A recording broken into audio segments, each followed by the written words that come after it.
한자 이야기, 낱말 이야기 203번째 시간입니다. 이번 시간은 여명이란 말 한번 살펴볼까요? 여명 많이 듣는 얘기죠. 여명이라면 생각나는 게 있지 않습니까? 여명의 눈동자라는 드라마. 예. 보니까 제가 이번 살펴보니까 1991년이니까 근 30년 된 작품인 것 같습니다. 30년 전에 저도 나이가 아주 젊었을 때였는데 재밌게 본 기억이 있고 우리 국민들은 뇌리에 많이 남아있는 것 같습니다. 그림 보일지 모르겠습니다만 뭔가 해가 떨려는 그런 모양입니다. 해가 산이 이렇게 그림자가 조금 보이겠습니다.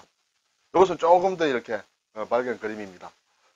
네, 아마 여명이란 제목으로 나온 사진 찍는 것을 제가 가져왔습니다. 네, 이것이 여명의 눈동자 최시라 씨 같은데요. 네, 최재성 씨, 박상원 씨인가요? 최시라 씨. 예전에 굉장했습니다. 이 당시에는 이렇게, 글쎄 이것은 뭐 DVD인지 모르겠습니다만은 어떤 그런 포스터 같습니다만 한자로 이렇게 여명이라고 적혀 있습니다. 그때까지만 해도 토를 달아서 한자를 적었는 모양입니다. 네, 글자 한번 보겠습니다. 여명, 발걸명은 좀 쉬운데 여자는 생전 보지 못한 그런 여자죠. 네. 근데 막 이것은 잘 몰라도 괜찮습니다. 왜냐하면 거의 쓰이지 않습니다. 여명이란 말, 그리고 막 우리가 막 쓰는 말은 여명 정도밖에 없고 뒤에 한자 정도 제가 더 소개해 드리겠습니다만 이것이 여명입니다. 여명인데 여자가 금을 여입니다. 금따는 뜻이에요. 명은 밝다, 밝을명. 네, 밝을명부터 볼까요? 우리가 밝을명이라고 하면 날일과 다로를 합친 글자 그런 모양이죠. 그래서 해와 달, 낮에 가장 밝은 해, 밤에 가장 밝은 달, 두 밝은 것을 합쳐서 밝을명이다. 이렇게 저는 한자를 그렇게 설명을 하고 있습니다. 보통 낱말을 얘기할 때.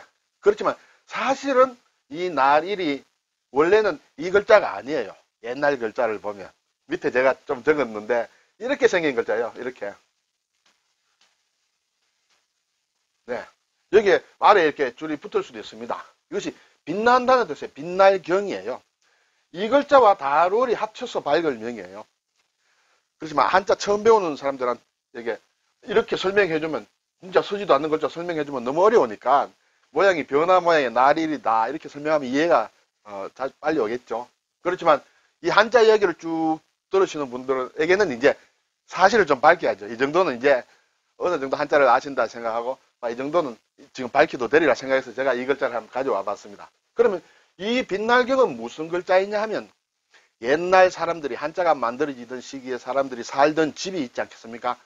주로 움집, 반움집 같은 그런 거겠죠. 토굴일 수도 있고. 그래서 추위나 이런 걸 대비하기 위해서 이렇게 사방을 흙으로 둘러싸든지 해서 천장까지 이렇게 다 벽까지 이렇게 다 이렇게 막아서 이렇게 만들었겠죠. 그러면 빛이 있어야 채광이 돼야 되고 또 공기 순환도 좀 돼야 되니까 그 위에다가 구멍을 하나 뚫습니다. 이렇게 창을 뚫습니다. 그 창의 모양이에요.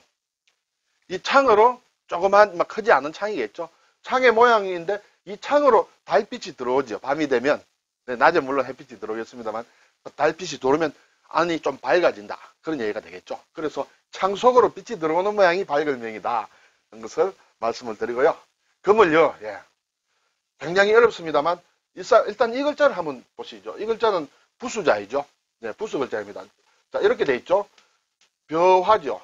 곡물을 뜻합니다. 곡물인데 이렇게 해서 뭔가 그 곡물의 속을 보니까 속을 이렇게 잘라서 보니까 물기가 있더라.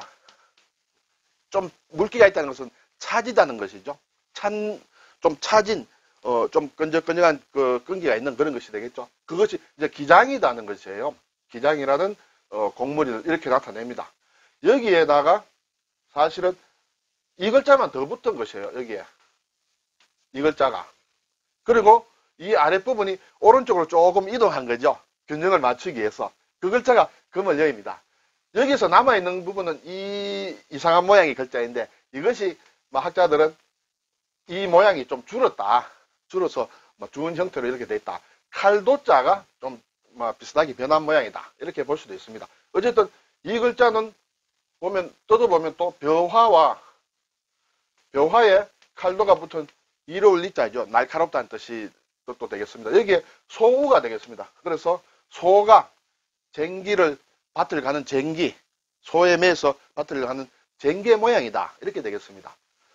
자, 그럼 이 기장과 쟁기가 붙어서 왜 검다고는 뜻이 되었느냐? 기장도 색깔이 글쎄요, 저는 이쪽에 잘 모릅니다만 뭐 벼보다는 좀 거무튀튀한 그런 느낌이 있는 모양이에요. 제가 사진을 보니까. 그리고 이 쟁기의 색깔도 좀 검다는 것이죠. 막 검겠죠. 밭에서 일하는 그런 농기구이므로. 그래서 검을 여라는 뜻을 가지고 있다. 그런 것이죠. 그러면 여명, 검은 밝음이라는 것이죠. 검은 발견, 검은 밝음. 네, 검은 밝음이 바로 앞에서 제가 그림으로 보여드린 검은 밝음이에요. 밝음이 조금 있지만은 전체적으로 검다는 뜻이죠. 아직까지 많이 검습니다. 네, 그래서 여명이란 어떤 뜻인가 한번 보겠습니다. 사전을 찾아보니 날이 셀 무렵에, 날이 셀 무렵을 얘기한다는 것이죠. 날이 셀 무렵. 그리고 어둑 새벽이다. 어둑어둑한 새벽이다. 아직 새벽도 뭐 여러 가지 차이가 많겠죠. 아까 첫 그림에서 본 굉장히 어두운 때부터 이제 상당히 해가 많이 올라온 새벽까지 많이 있습니다만 그 중에서 어둑어둑한 새벽이다. 갓발기다. 순우리말로 이제 갓발기라고도 하고 이렇게 됩니다. 그래서 여명이란 말의 여자에 대해서는 저는 개인적으로 보면 좀 낭만적인 생각이 있습니다. 여명이란 말을 들어보면 뭔가 상당히 좀 낭만적이고 고생한 것고 상당히 그럴듯하다 이렇게 생각이 되는데, 그래서 예전에 제가 이 글자를 본격적으로 이렇게 찾아보기 전에는 여자에 상당히 이 글자인지도 모를 때 상당히 낭만적이고 멋있는 그런 글자인 줄 알았는데 뜻을 보니 검다, 어둡다 그런 뜻이에요. 그래서 어둡다는 뜻을 우리가 잘 생각을 못하기 때문에 여명이란 말이 여는 어둡다라는 것을 제가 소개드리기 위해서 이 낱말을 가지고 왔습니다. 네, 그래서 이제 희망의 빛도 여명이라고 합니다. 야, 여명이 있다는 것은 이제 곧 밝아오는 거죠. 현재는 아직 어둡다, 많이 어둡다, 훨씬 어둡다. 네, 그래서 여명의 하늘이라는 것은 앞에서 본 사진과 같은 그런 상황이다. 그리고 이것이 이제 낱말이 이제 발전을 하겠죠. 뜻을 이렇게 크게 이렇게 발전합니다. 새로운 시대나 새로운 문학, 예술 운동 따위가 시작되는 것을 비유해서 이러는 것이다. 아직까지 완성되지 못하고 꽃이 피지 않았지만 이제 시작이 된다. 점점 밝아온다. 여명이라는 것은 점점 밝아오게 마련이죠. 네. 그래서 신문학의 여명이다. 이런 것이 있습니다. 그리고 여명기라는 말을 쓸 수 있겠죠. 바야흐로 새로운 시대나 새로운 문화운동 따위가 시작되려는 시기다. 여명기다. 아직 꽃을 피우지 못했어요. 싹이 털락말락하는 그런 상황이죠. 그래서 여명계의 현대문학이다. 이런 그런 것이 있습니다. 그래서 제가 말씀드리고 싶은 것은 여자가 사실은 금을 여자다. 이런 말씀을 드리고자 합니다. 여기에 굳이 한자를 낱말을 소개를 드린다면 여민이라는 검은 사람들이에요. 검은 사람. 백성을 얘기합니다. 밖에 나가서 농사짓고 일하고 얼굴이 시커멓게 된 사람들이에요. 서민들 얘기하죠. 글쎄요. 검수라는 말이 있더라고요. 관을 쓰지 않은 검은 머리다. 이것도 검다는 뜻이에요. 검은 머리. 그런데 이 여자는 사실은 중국의 저 남쪽이나 이런데 사는 한 민족의 이름이라고도 합니다. 네, 우리가 아마 그까지는 알 필요가 없겠죠. 그래서 이 여자는 사실은 거의 우리가 쓰는 말 중에서는 여명이란 말 위에는 거의 쓰지 않는다. 그렇지만 검다는 뜻이다. 이렇게 되겠죠. 네, 이 글자가 나온 차에 김에 말씀드리면 비슷한 글자가 제가 몇 번 말씀드렸는데 이 글자가 비슷하죠. 예, 칠을 얘기합니다. 옷을 얘기합니다. 옷 칠자죠. 여기에서는 기장이라는 뜻의 글자는 벼화에다가 이렇게 되어 있는데 이 글자는 벼가 아니고 나무지요. 나무를 갈랐을 때 이제 액이 흐릅니다. 그것이 옷을 얘기하는 거죠. 옷나무. 예, 삼수를 붙여도 이거 같은 글자입니다. 일반적으로는 이 글자를 쓰죠. 구조가 이 기장스자와 같이 이루어진 글자다 하는 것을 다시 한번 말씀드리겠습니다. 감사합니다.